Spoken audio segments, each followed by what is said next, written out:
to rotate the video. I'm technically filming you upside down. So when I cut a cheese stick, like a regular peel and cheese, I cut it in half. And then I cut it, roll it over, and then I cut it in half again. It makes like 4. And then I chunk it up this way. In order for it to be reinforcing for the dog, you don't need to give them, you know, a huge milk bone, you know, like a wad of cheese. For people that have small breed dogs, their bellies are going to fill quick. So you want to use little tiny, especially if you're doing counter conditioning where you have to, where your rate of reinforcement needs to be like 60 to 90 pieces a minute. There are those ratios out there of dogs that need that. So if you need that high rate of reinforcement, or you need that bulk of reinforcement, you want to make your little treats teeny tiny, so that way you get the most out of them without causing your dog to be overweight, without spoiling their dinner, or giving them, you know, 2 cups of cheese a day. Or if they are a dog that just likes the junk food treats, you don't want to be, you know, my Cowboy gets 2 cups of food a day, is his normal diet. So I don't want to make that 2 cups just mozzarella cheese. That's not very healthy. It's not well balanced at all. But that's when you have to take into consideration, do some exercise before, do some exercise after.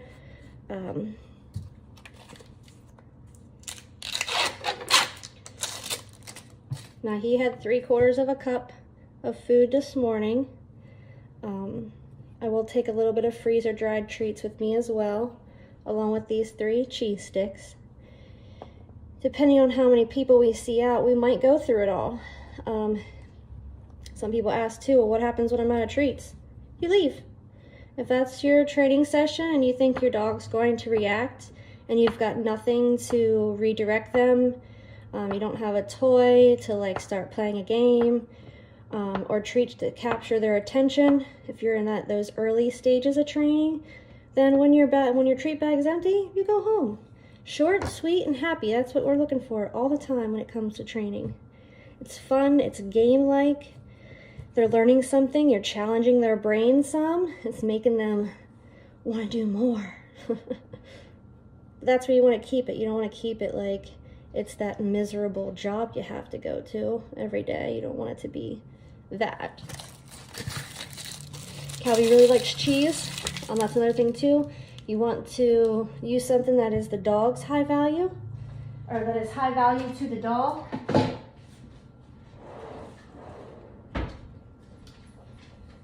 Salmon, it can be really high value for most dogs, but my little Zeke man could care less about this one. Yeah, I'm talking about you. He loves cheese too. Him loves the cheese. This guy loves cheese. I haven't found any dog that doesn't really care for cheese. Now some dogs, if they're over threshold and their environment is too much, then they won't eat anything. That's different than the dog doesn't like the food.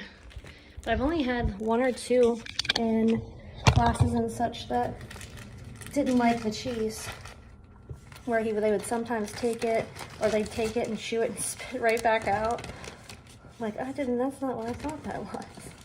But just like us, we have certain tastes. I like mozzarella, but I don't like really super sharp cheese. My husband loves sharp cheese. So it goes on individuals too. That's why you gotta test it and play with it some. Figure out what their super high value is. For Zeus and Cowboy, the ones that have actual fear, they literally look like there's like little fish minnow sardines, I think they are.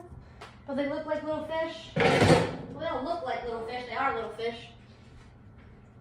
They don't just look like them, they are them. But I actually take those out, and that's super high value for them. That can change the way they feel about things pretty nicely and quickly and easily. That's what we're going for.